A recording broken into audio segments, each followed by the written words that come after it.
నమస్తే welcome to Disha TV Telangana పీసీసీలో భారీ ప్రక్షాళన జరగబోతున్నట్టు కూడా తాజా పరిణామాలను బట్టి చూస్తే అర్థమవుతుంది. ఇక ఏఐసీసీ తెలంగాణ పీసీసీపై ఇక పూర్తి స్థాయిలో దృష్టి పెట్టినట్టు ఇక గాంధీ భవన్లో వరుసగా సమావేశాలు జరుగుతున్న తీరును బట్టి చూస్తే దానికి స్పష్టంగా ఒక సమాచారం అయితే వ్యక్తమవుతుంది. ఇక గ్రామ స్థాయి నుండి రాష్ట్ర స్థాయి వరకు అయితే ఇక పూర్తిగా ఎప్పుడు పెండింగ్లో ఉన్న కమిటీలను పూర్తి స్థాయిలో ప్రక్షాళన చేసి కొత్త వారికి అవకాశం కల్పించే విధంగా ఇక రివ్యూలు అయితే కొనసాగుతున్నాయి. దీంతో ఇక కొత్త వారు చాలా కాలంగా పార్టీ పదవుల కోసం ఎదురు చూసిన వారికి ఇది ఒక గుడ్ న్యూస్ అని మాత్రం చెప్పవచ్చు. ఎందుకంటే తాజాగా గాంధీ భవన్లో జరుగుతున్న సమావేశాలను బట్టి చూస్తే మాత్రం ఇక గ్రామ స్థాయి నుండి అంటే గ్రామ, మండల, బ్లాక్, జిల్లా సంబంధించిన కమిటీల విషయంలో ఇటు అధ్యక్షుల విషయంలో ఇక మిగతా సంస్థాగతమైన పదవుల విషయంలో మాత్రం ఇక కొత్త వారికి అవకాశం కల్పించాలి. ఎవరెవరికి అవకాశం కల్పిస్తే బాగుంటుంది, ఎప్పటి నుండి వాళ్ళు పార్టీ కోసం పనిచేస్తున్నారు, వాళ్ళు పార్టీ సంబంధించిన సిద్ధాంతాలను ప్రభుత్వం ప్రవేశపెడుతున్న పథకాలను ప్రజల్లోకి తీసుకెళ్లే వాళ్ళకి సామర్థ్యం ఉందా అని రకరకాల ఆలోచనలు కూడా చేస్తుంది. అలాగే పార్టీ కోసం ఎవరు ఎంతకాలంగా పనిచేస్తున్నారు అనే దానిపైన కూడా ఇప్పటికే సమాచారం సేకరించింది. దాంతోపాటు పరిశీలకులను కూడా నియమించింది. అంటే 35 జిల్లాలను ప్రాతిపదికన చేసుకొని జిల్లాకు 2 చొప్పున 70 మంది అబ్జర్వర్లను కూడా నియమించింది. ఈ అబ్జర్వర్ కూడా ఎవరెవరు ఎక్కడెక్కడ వాళ్ళు పనిచేస్తున్నారు, పార్టీ కోసం ఎవరు పనిచేస్తున్నారు, ఎవరిని నియమిస్తే బలోపేతం అవుతుంది, తద్వారా రాబోతున్న స్థానిక ఎన్నికల్లో కాంగ్రెస్ పార్టీ బలంగా ముందుకెళ్లే లక్ష్యంగా అడుగులేస్తున్నట్టు తెలుస్తుంది. అందులో భాగంగా అబ్జర్వర్లను అయితే నియమించింది. గుజరాత్లో ఇదే పీసీసీ మోడల్ అయితే అమలవుతుంది. అక్కడ అబ్జర్వర్ల ద్వారా కూడా పూర్తి స్థాయిలో అక్కడ విజయవంతంగా వాళ్ళ ఏఐసీసీ అనుకున్న విధంగా అక్కడ సక్సెస్గా కొనసాగిస్తున్న నేపథ్యంలో అదే మోడల్ను తెలంగాణలోను ఇక్కడ పీసీసీలో కూడా అప్లై చేయాలని కూడా చూస్తుంది. అందులో భాగంగా మీనాక్షి నటరాజన్ గారు అయితే ఇప్పటికే రివ్యూలు నిర్వహిస్తున్నారు. రివ్యూల ద్వారా మాత్రం ఇటు పార్టీ సిద్ధాంతాలు, అలాగే ఏదైతే జై బాపు, జై భీమ్, జై సంవిధానం యొక్క కార్యక్రమం, ప్రభుత్వం చేపడుతున్న కొన్ని కీలకమైన పథకాలను ప్రజల్లోకి తీసుకెళ్ళాలి, తద్వారా పార్టీ బలోపేతం అవుతుంది, ప్రభుత్వానికి మంచి పేరు వస్తుందనే ఒక ఉద్దేశంగా కొనసాగుతుంది. ఎప్పటి నుండో ఈ యొక్క కమిటీలు నియమించాల్సిన నేపథ్యంలో పెండింగ్ పడుతూ వస్తున్నాయి. వాస్తవానికి పీసీసీ అధ్యక్షుడు అయిన తర్వాత కూడా అప్పటికే కొత్త కమిటీ కూడా నియమించాల్సిన అవసరం ఉండే, కానీ ఆ కార్యవర్గం కూడా పెండింగ్లో పడిపోయింది. ఇక మీనాక్షి నటరాజన్ గారు వరుసగా చేస్తున్న రివ్యూలు, ఆమె చెప్తున్న నేపథ్యం బట్టి చూస్తే మాత్రం పార్టీ పదవుల విషయంలో ఇంకా ఆలస్యం చేయకూడదు, ఎక్కడెక్కడ ఎవరెవరు ఉన్నారో వాళ్ళకి సంబంధించిన వారికి అయితే భర్తీ చేయాలని చూస్తున్నట్టు మాత్రం చాలా స్పష్టంగా అర్థమవుతుంది. ఇక ఎవరికి అవకాశం కల్పించాలి దానిపైన మాత్రం ఒక 2-3 అంశాలను అయితే ప్రధానంగా తీసుకున్నారు. ఒకటి, పార్టీ కోసం పనిచేసిన చాలా కాలంగా పనిచేసిన వారికైతే మొదటి ప్రాధాన్యత ఇవ్వాలని కూడా చూస్తున్నారు.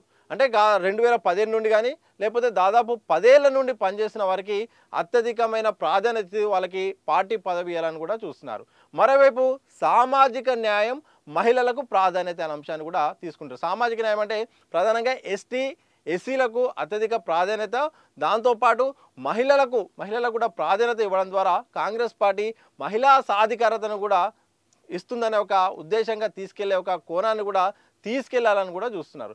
మరోవైపు యువతకు అవకాశం, అంటే ఇటు సీనియర్లకు అవకాశం ఇస్తూనే మరోవైపు యువతను కూడా అవకాశం ఇస్తూ వాళ్ళను నాయకత్వ లక్షణాలు తయారు చేసే విధంగా, భవిష్యత్ నాయకులను తయారు చేసే లక్ష్యంతో గ్రామ స్థాయి నుండి చేసే విధంగా మాత్రం యువతకు ప్రాధాన్యత ఇవ్వబోతున్నారు. అంటే ఈ సందర్భంలో ఒక నిబంధన అయితే తీసుకొచ్చారు. ఏదైతే ఈ గ్రామ, మండల, బ్లాక్ లెవెల్లో మాత్రం 65 ఏళ్ళు దాటిన వాళ్ళకైతే వాళ్ళకి మాత్రం ఇక పార్టీ పదవులు ఇవ్వద్దు అనేది మాత్రం పీసీసీ ఒక నిర్ణయం తీసుకుంది. తద్వారా యువతకు ప్రాధాన్యత ఇస్తే పార్టీ బలోపేతమే ఒక లక్ష్యంగా పెట్టుకుంది. ఇలా రకరకాల ఆలోచనలు కూడా చేస్తుంది. ఎప్పటి నుండో పీసీసీ పూర్తిస్థాయి కార్యవర్గం ఇంకా లేదు. రేవంత్ రెడ్డి దగ్గర పీసీసీ అయినప్పుడు కూడా ఆయన కూడా ఈ పూర్తి స్థాయిలో కూడా దృష్టి పెట్టలేకపోయాడు. ఈ నేపథ్యంలో ఇక పూర్తి స్థాయిలో ఇటు పార్టీ కార్యవర్గం ఉంటే ఇది బలంగా ఉండడం ద్వారా భవిష్యత్తు పార్టీ బలోపేతం అవుతుంది, స్థానిక ఎన్నికలను ఎదుర్కొనే అవకాశం ఉంటుందనే ఒక లక్ష్యంగా ఏఐసీసీ అడుగులేస్తుంది. ఇక డీసీసీ అధ్యక్షుల నియామకానికి సంబంధించిన ఏర్పాట్లను కూడా చేస్తుంది. వచ్చే నెల అంటే మే 20 లోపే ఒక డీసీసీ అధ్యక్షుల సంబంధించిన నియామకం సంబంధించిన పూర్తి ప్రాసెస్ కూడా కావాలని చూస్తుంది. ఇప్పటికే కొంతమంది ఎమ్మెల్యేలు డీసీసీగా ఉన్నారు. కొంతమంది ఎమ్మెల్యేలు మాత్రం మాకు ఎమ్మెల్యే పదవి సరిపోతుంది, ఇంకా డీసీసీ మోసే పరిస్థితి లేదని చెప్తున్న నేపథ్యంలో ఎమ్మెల్యే ఇష్టం లేని వ్యక్తులకు వేరే వాళ్ళకు కూడా అవకాశం ఇవ్వడం ద్వారా సమన్వయం ఉంటుంది. ఎవరి పని వారు, ఇటు పార్టీ పని ఇటు ప్రభుత్వ కార్యక్రమాలు చేసుకునే అవకాశం ఉంటుందన్న ఆలోచన కూడా చేస్తున్నట్టు తెలుస్తుంది. ఇక అబ్జర్వర్ల విషయంలో మాత్రం చాలా సీరియస్గా ఉంది.